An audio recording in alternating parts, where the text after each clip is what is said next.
to Mountain Valley Today. We certainly do appreciate you joining us. And today I've got my good friend Rodger Lingerfelt. And Rodger's from Rainsville and running for mayor for the city of Rainsville. So, Rodger, welcome to Mountain Valley Today. Well, thank you. Thank you for inviting me. So, we're going to talk to Rodger a little bit and let him tell us about himself, maybe about his life and where his experiences and where he sees Rainsville hopefully going in the future. So, Rodger, tell us a little bit about you and your family, and because there's probably people watching who don't know you like I do. So, share with us a little bit about you and your family. Okay. Of course, I'm Rodger Lingerfelt. I moved to Rainsville in 1960. Been here for a long time. Have a wife and two kids and five grandkids. And my wife is named Kathy. My kids is Heath Lingerfelt and Haley Johnson, and then have five grandkids. Been here a long time, like I said. Have worked at Farmers Telecommunications for 43 years. Served on the city council for 12 years, and has been an absolute pleasure to live in Rainsville and serve the city of Rainsville. Well, we certainly are glad that you're here today. I knew Kathy years ago in junior high when she was a cheerleader. Did you know her back then? No, I did not. No, I did not. Well, there's a story there I can tell you sometime. Okay. But tell us why that maybe you decided, you said you'd been involved in city council for a while. Mm-hmm. So tell us what made you decide to actually start and get involved in city council several years ago. I'll go way back when I said I moved to Rainsville in 1960. I'll tell you the story about me kind of growing up. Came from my father got killed when I was 5 years old, and we moved to Rainsville right after he got killed. And so mother built a house in Rainsville, and I kept going to Fife to school. And then after the half of the year was up, I started going to Plainview. And it was a big transition, moving up here, not having any family right here in Rainsville to amount to anything. And mother, she worked jobs, and people in the community was very, very good to me. There was people that came and helped me. They carried me to ball practice. They coached me in ball, and from that it stemmed me to wanting to help the community back. People like that helps you and helps the community. It put something in me that made me want to give back to my community. And so that's the reason that 12 years ago I decided that I was going to run for city council. I thought I had something to offer, to give back to the community, and so that was the direction. Now that I'm running for the mayor spot, it's still the same thing. I still think that I have a great deal to offer from all of my experiences that I've had down through the years, working at Farmers. I've worked with the citizens of DeKalb and Jackson County for 43 years, and served on the council for 12. And so I feel like that it's a good opportunity for me to still be able to be a positive effect in the community. And just like I say when I'm coaching softball, if I start out here at a certain level, and at the end of that time that we practiced or play or whatever, if you hadn't changed levels and hadn't got better, then it's my fault. And so my goal is, when I start out at Rainsville as the mayor, then it's going to be on the next level. It's going to be up. Well, we just certainly do appreciate your experience and also the commitment and why you wanted to serve in public office as a city councilman.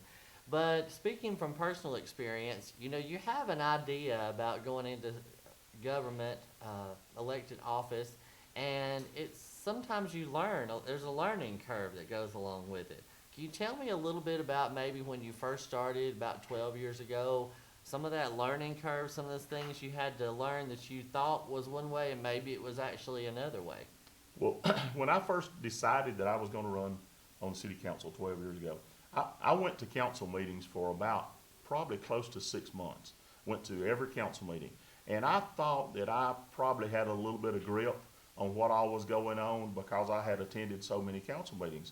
But once I got elected, I found out real quick that the learning curve, I had a lot to learn. And it was a lot more in depth. dealing with the budgets and dealing with employees, different departments. Everything about the city was a lot more in depth than I thought it was, so I had a lot to learn. Well, I had the same experience. I thought that by watching council members, council meetings before, that I knew exactly my role.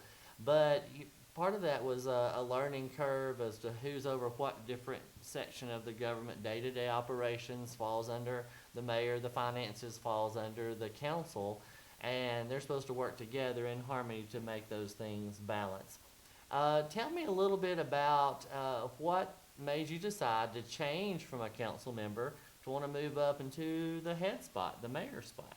Well, like I said earlier, I serving for 12 years, that gave me some experience, and I have served as a liaison to 3 different departments along with the Board of Education. I've served with the fire department, the rec center, the library, and then headed up projects that Mayor Donnie Chandler asked me to head up, like remodeling projects, and then this council asked me to head up the remodeling of the municipal building. Those things, along with, I just thought it was my time for me to move up. I just recently retired from my job, and I thought it was a good opportunity for me to step up to the next level. And I think I have some good ideas to move Rainsville forward. Well, before we move into those ideas, tell me some of the things that you've helped to accomplish as a council member over your 12 years, of where maybe we were at one point and where we seem to have progressed to today. Some of the projects that I have, of course, road projects down through the 12 years, we've paved quite a few roads in town, kept them up going real good. The remodeling project of the Board of Education, the moving of the Board of Education to Rainsville, the renovation of that building, Mayor Chandler put me in charge of that, and I headed it up. I was there just about every day with that project, working with the sports complex on adding a new ball field. We've added another building up there. We've put new playground equipment up there, which we never had a playground up there. Now we have a new playground up there. We've added a playground in the city park back, to make sure that's headed, just work with the council. If you work with the council, you can get a lot accomplished. It's not about everything that I can get done, but it's what we can get done as we work together and going forward. Well, tell us a little bit about the Agribusiness Center and the revenue it generates in our town. The Agribusiness Center is a great asset for the town. It's booked about 42 out of 52 weeks a year. The projected amount of revenue coming into the city from it is projected around $400,000 to $600,000 a year. That's a great asset. And when you have that much traffic flow into your town for people that's coming to go to those events, that is a tremendous amount of people spending dollars in town, which creates positive tax base in your city. And it not only does it for us, it does it for the surrounding areas, Fort Payne, Scottsboro, and the whole communities around us is actually benefiting off of the Agri Center. Don't you think that possibly sometimes that's a valuable asset that we don't do enough PR about? I was in the car the other day with someone, and we were driving past, and they were like, does anybody ever use that? I'm like, yes, they use it all the time. And that's why we have such a good revenue stream coming into our town, is because of things like that. You're absolutely correct about that. And the PR side of it, the city, and it needs to get behind it more and push it and advertise it. And that's one of the things that I think we need to do. Well, I think that would be something very beneficial to our citizens and the people in the surrounding area to realize it is utilized in the events that they have there.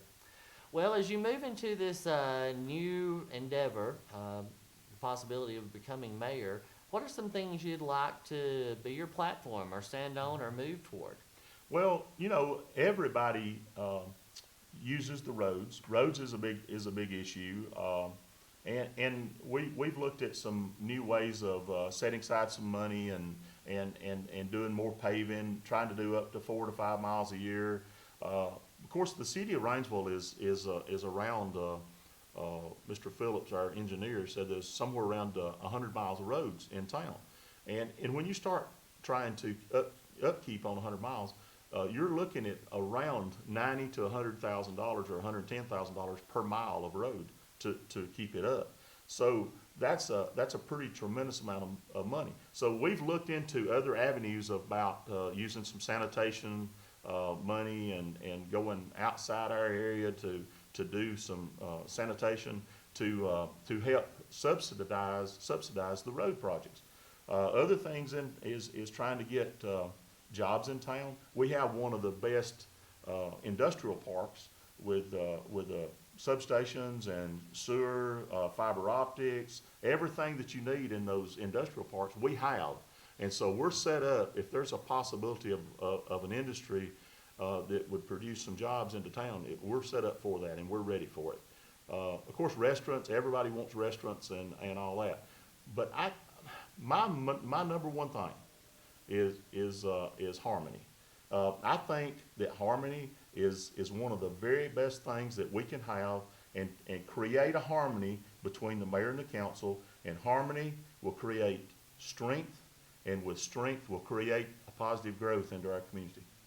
Well, I think that's very well said. When people work together for a common goal, a lot can be accomplished. It's not just one person trying to pull the train, but it's a group of people working together. What do you think are going to be some challenges as you move forward into this new position? Challenges. I mean, what I mean by that is, on the council member side, you're more with finance and budget and those kinds of things. But as moving into the mayoral spot, that is more day-to-day operations and more employee-related, dealing with day-to-day things.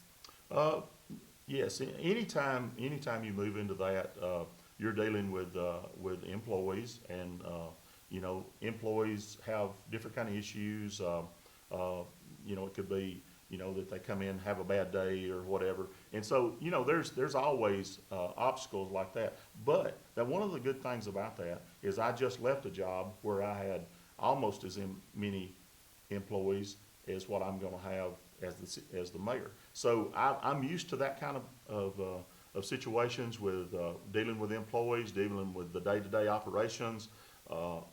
I'm familiar with that from my previous job. Okay. What do you see as something that people can do to help make our city government a little bit better? Are you encouraging people to attend, or you think the news media, by putting it out there on the web, is a good thing? What would you like to do for people to get involved in your administration? Well, I'll have an open door administration, and a lot of politicians have that, to where you can come by, see me anytime, call me. But I would get involved, and the way you get involved with your community is volunteering to be on boards, doing some things that get you into the realm of everything that's going on. Those boards are, you have industrial boards, you have library boards, you have agri-center boards, you have all kind of boards that you can get involved with, and that's one of the ways of getting involved in your community and knowing how your government's running and how everything's running along, and make sure it's running in the right direction. So that's one of the ways, keeping in touch, coming to council meetings, watching the news media. They're gonna put something out every time we have a council meeting, or every time something comes. They're gonna put something in the paper, and my goal for the next 4 years, if elected, will be that we have more positive in the news media than we have negative. We do not want negative. I'm a positive person, and most of the people that knows me, that they know that I'm that way, and so that's the way I want this to go forward in the future, is a positive influence. And I want us to be, I want to be a positive influence. I want our council to be a positive influence, and our city to be a very, very positive influence in this whole Northeast Alabama. Well, most people that come through our part of the world really realize that Rainsville and DeKalb County is a sort of like a hidden treasure.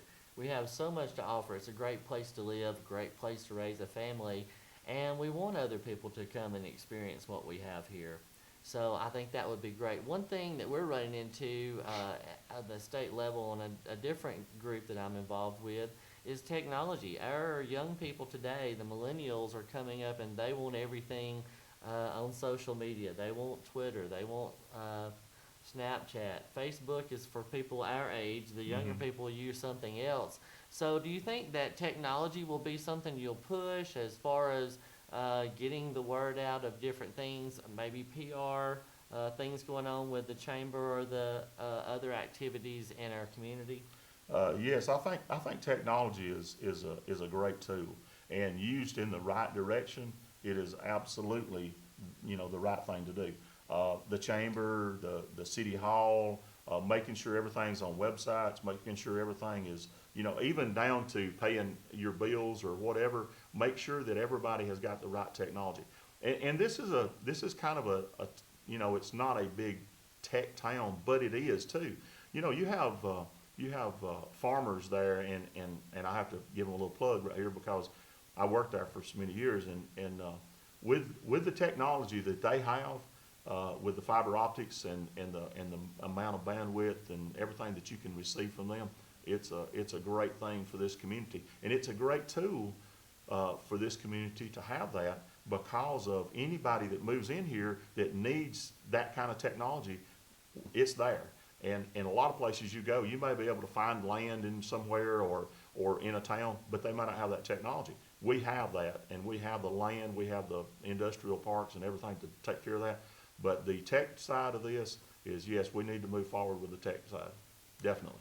Well, one of the things I learned a long time ago when I came to Rainsville in 1980, which was a long time ago, as a senior in high school, I realized that we were having some growing pains, and that was when the sewer project was put in our town, and people they were running sewer lines, and people were all up in arms. They're digging through their property. But when you look back, you realize that our forefathers, who had the vision to put that sewer system in, have provided a service that we wouldn't have all the things we had. We wouldn't have any fast food. We wouldn't have the businesses we have, and that has been a growing pain. And so, I'll hope that you'll be one of those visionary mayors who will take that stand, just like those forefathers were, to put us in a place where we can continue to grow, even though it could be painful at the moment. There's better things coming down the road. Yeah, you're talking about the wastewater treatment plant. Yes. The my mother, I used to go home from work or whatever, and she'd say, "I cannot believe I'm having to pay this assessment." We talked about it, and I totally understand. And that assessment was a big burden on a lot of people at that time. And I really, looking back, I see how bad a burden it really was at that time. But like you said, and I totally agree, that without that wastewater treatment plant, without that vision that those people had, and I think Larry Bolden was the mayor at that time, and Larry and them had a great vision to try to get that sewer plant up and running, and without it, we would be just kind of dead in the water. You couldn't have an RTI, you couldn't have any of the restaurants, you couldn't have anything, because you have to, and the other big side of that, people may not realize it, but Rainsville is their wastewater treatment plant. It helps Sylvania, it helps Powell's, because they pump their stuff to us.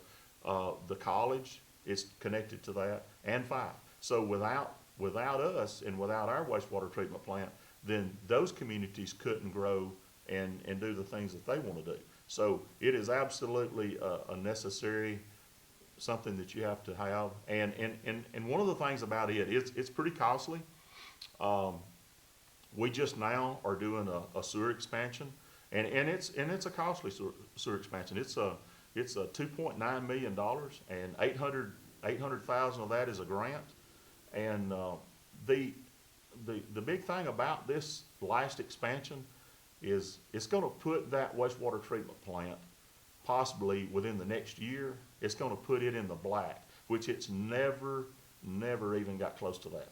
And if that happens, that'll be, I mean, a wastewater treatment plant just don't normally do that. And so if it does what it's supposed to, then we're gonna be in real good shape with our wastewater treatment plant. And you know as well as I do, that's come with some growing pains and not been a popular thing in our community. But again, it's a visionary thing, moving our community forward and working hard to secure grants and funding for projects just like that. Yes. One of the things that you and I know about, and I'm not sure our viewers do, is that with our society today, with their view of law enforcement, we are beginning to feel some of those pains as well. So tell me how you feel about those of our police and fire department who are out on the front line every day, protecting us and providing services that we desperately need. Well, you know, with every town, city, community, your police and your fire is the number one. They're the ones that serves, protects, and they put their life on the line every day. And so they're the front line. They're the number one departments of the city that has to be kept in order and everything going in the right direction. We have to keep them equipped with the right equipment, the right vehicles. You know, whether it's you know, a new fire truck for the fire department, or whether it's body cameras and bulletproof vests and everything for the police department, we have to keep them updated with everything that they need to move forward and to keep them safe. Because you know how it is, you know, now in the last few months, it's got really dangerous for police officers in the United States, and so we've got to keep them safe. And of course, they turn around and keep us safe. And I think, again, that's a visionary thing of our forefathers about building the new updated fire department station, something we've been involved with, helping secure new vehicles, Chargers, the Tahoe, all kinds of new things. Body armor, I think, is the latest thing we've been talking about for our policemen. But, you know, we need employees to work in those. And so we need people who are willing to serve our community to jump in there. And, you know, sometimes when you see the policeman like I do, the first thing you shouldn't do is slam on the brakes. Probably not. But what do you think about our community as a whole? We've got a great school. I know it's a county school, but Plainview High School has represented our community well in not only academics, but also in athletics. So tell me what you think about our schools that we offer in our communities, from the private Christian schools to the public schools. We're really fortunate. We have great schools. We have two of them: Cornerstone Christian School and Plainview High School. And Plainview is a K through 12, and now Cornerstone is at least a K through 12. If not, I think they may have a couple of younger classes too. But they're very good schools. Academic wise, just superior. They both have you know, some athletics. Plainview has you know, multiple athletics. Cornerstone has got volleyball and basketball, and then they've got band, and Plainview does too. So both of them is really good schools. They really work hard with their students. We have great leadership at both of them. So, you know, the principals are outstanding. So yes, very proud. Of course, I'm proud of Plainview. I went to school there. I went there for 11 and a half years. My kids went to school there. My grandkids are going to school there. And next year I'll have my 5th grandkid in Plainview. And you have a lunchroom worker. Yes, CMP, my wife. Child nutrition program. That's right. My wife Kathy works in the lunchroom, and I've been trying to get her to retire, but you know, I'm retired, so I was trying to get her to retire, but she won't do it. She wants to work at least one more year, and then she may decide to retire then. And then we don't need to forget about the community college that offers a wide variety of different services and educational opportunities, as well as a technology center across the road here. Students from all across the county come to Rainsville, Alabama for education. So I'm very proud of, and the Board of Education has moved their main office here. So lots of positive things going on for our community. Well, I'm sorry, go ahead. Well, just like the Board of Education, you're just talking about it. Along with that, they're fixing to build a new building for their bus garage, which is moving from Fort Payne out here. And it'll go right behind the tech school. So, Northeast is an absolute great place. I just happen to have a daughter that works over there. She's a teacher over there, so yes. You're involved in all areas of the education in our community. Well, as we've talked today, we've heard some of the things that you've done, your experiences, and things you'd like to go forward. But maybe there's someone watching today that's trying to decide, should I vote for Rodger Lingerfelt or not? So I'm going to give you an opportunity to give your best spiel. Why should that voter sitting out there decide when they go to vote on August the 23rd that Rodger Lingerfelt is the mayor for Rainsville? Well, I've been here in Rainsville for a long time. I've served on a lot of boards and served on the city council, worked a long time, went to the same church since 1960. I'm stable in what I do, and I'm the kind of person that's got the leadership skills to move Rainsville forward in the future. And one of my big things, like I told you a little bit ago, one of my big things is going to be harmony. And harmony creates strength. And with strength creates growth in our community, and it'll be a positive place going forward. And I sure would appreciate your support and vote come August the 23rd. So thank you. Well, ladies and gentlemen, you've heard Rodger Lingerfelt this session today, and we hope that you've enjoyed watching our show. And don't forget that Mountain Valley is on Farmers Telephone TV Channel 6, also on WFPA 1400 in Fort Payne.